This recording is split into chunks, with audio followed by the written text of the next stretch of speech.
Hey, this is Dinesh here. Today I'm going to give a brief status update on my Riscduino chip, which got taped out in eFabless CA0622Q. Hey, I am not the new guy in the open source 130 nanometer tape outs. I have been actively working in MPW projects from 2020 onward. I have placed around 17 MPW projects, and all these white colors are the recipe based projects, and these yellow colors are non-recipe based reports. And if you see some of the places I have multiple recipe based reports. They are with the different variants. Some are with single core, some are with dual core and quad core. I have done a two sponsored tape out in 06 2022 and 0323. I have received a silicon for MPW2, MPW3 and CA0622. Today my all discussions are related to 0622. My original vision is to see whether I can create a commercially viable SoC solution using open source environment available across different domains, such as open source development platform through Arduino and open source CPU architecture from Riscduino, and using the open source VLSI toolset from OpenRoad, and using a open source PDK, which is the Skywater 130 nanometer. My vision is to see whether I can create a SoC which can work flawlessly with an Arduino IDE so that I can reuse the most of the already available Arduino ecosystem. Let me give a brief architectural overview. This chip has a 2 RISC-V 32-bit RISC-V core and 2 kbf an instruction cache and a data cache, and 2 kbf a tightly coupled memory. Apart from this, it has a different peripheral like a quad SPI and two UARTs and one I2C master and one USB 1.1 host and one simple SPI. But from this, it has a general purpose functions like a GPIO and 6 PWM and 3 timer and 4 LED driver. Whole chip can be configured through the three ways. One is through the Caravelle wishbone or external UART master or an SPI master. Let me give a quick overview on the Riscduino series here. Total I am driving a three chiplets here. First one is with a single core version, second one with the two core version, and third with a quad core version. The major difference between a quad core version compared to the single and the dual core is the quad core doesn't have a AES and FU IPs. That is basically the space whatever available is used up by these two cores. Otherwise, rest of the IPs are nearly same. Let me give a brief overview on the how I mapped the Riscduino SoC pins against Atmega pins.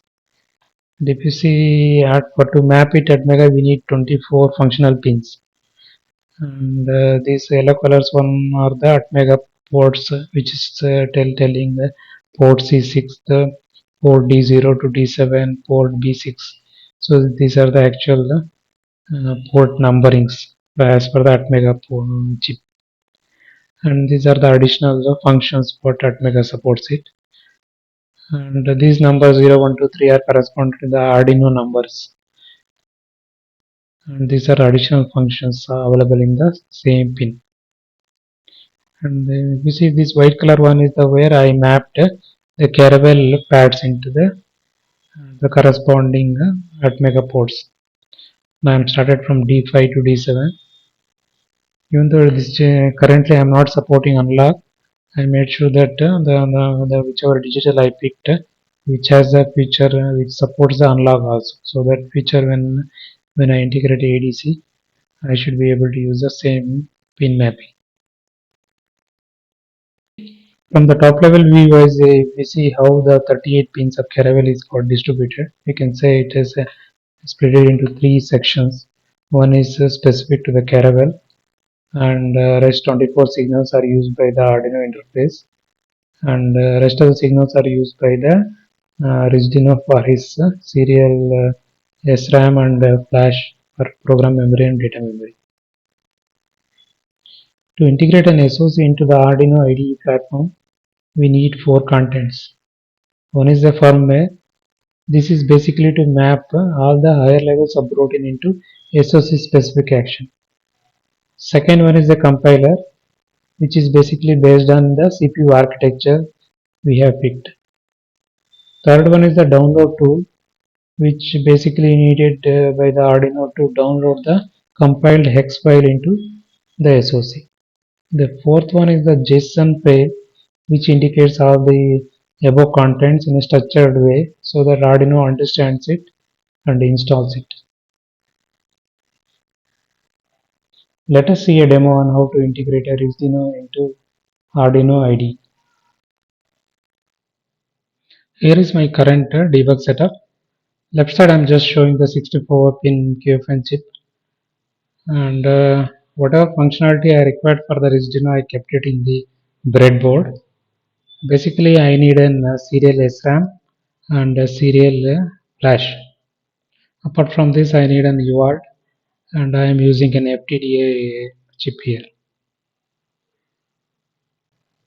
I am creating a two new boards, one with placing a Caravelle adapter, and second board with directly soldering the chip into the board.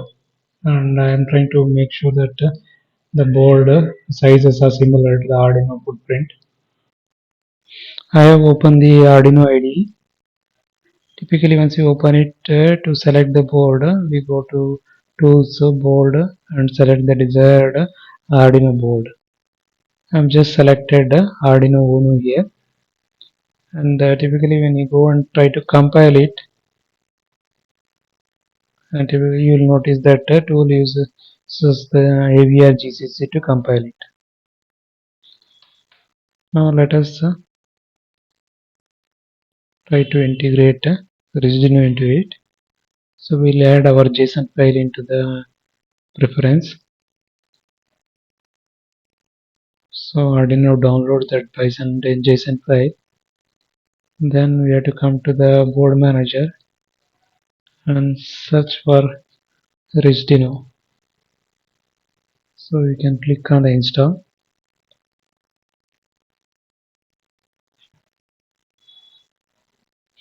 It is successfully installed it.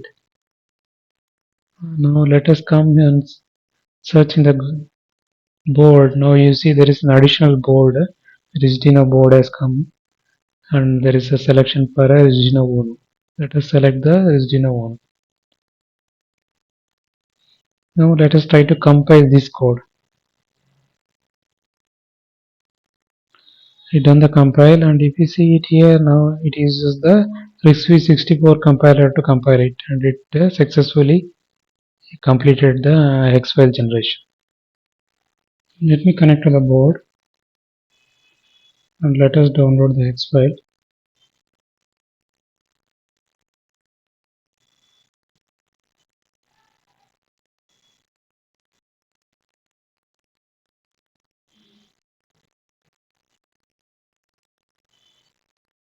The hex file is successfully uploaded. Let us check the code. What is this C application is doing? It basically reads a character from the user and try to analyze what type of character it is.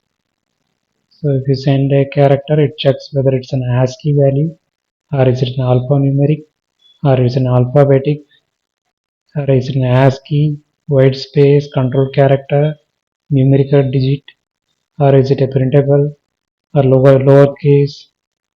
So all such analysis is done on each character what user types it. So let me open the serial port and see how system behaves.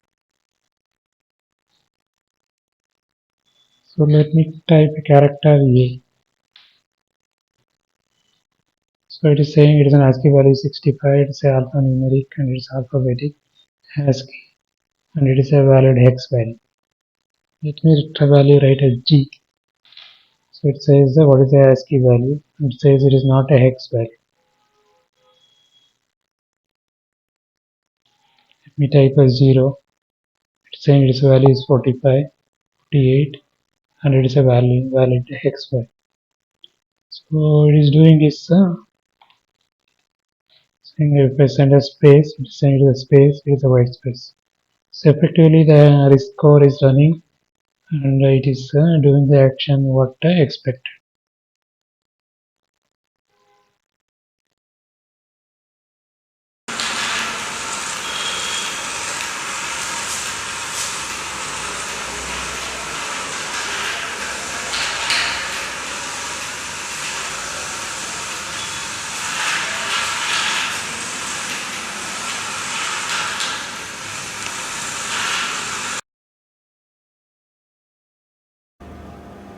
One, two, three, 4, 5, 6, 7, 8, 9, star, 0, hash, A, B, C, D. Closing remark wise, I see a very stable silicon this time. I see system is running more than 24 hours without failure, which is a very good sign. And I see most of the critical features are working, which is required to demonstrate the Arduino. And in I can say it is like whatever I simulated in the RTL is matches with the silicon. We also see some silicon bugs in advanced and performance features. These are I am able to reproduce in the RTL. This may need an additional silicon fix. And also I see some hold issue above 1.68. I feel most of the timing signups are updated post this tapeout. I am looking for a better result in my MPW7 and MPW8 and CA0323. Let me just share where are the Riscduino resources are available. The SOC design related data are available in the following Git repo. This is a single core version. This is the dual core version. This is a quad core version. The Arduino firmware is available in this Git repo, and tools are available in this Git repo. Bringup documents are available in this Git repo, and board related documents are available in this Git. Lastly, I like to thank EPBLAZE, Open Road, and Google and other open source community for supporting this low cost silicon development initiatives.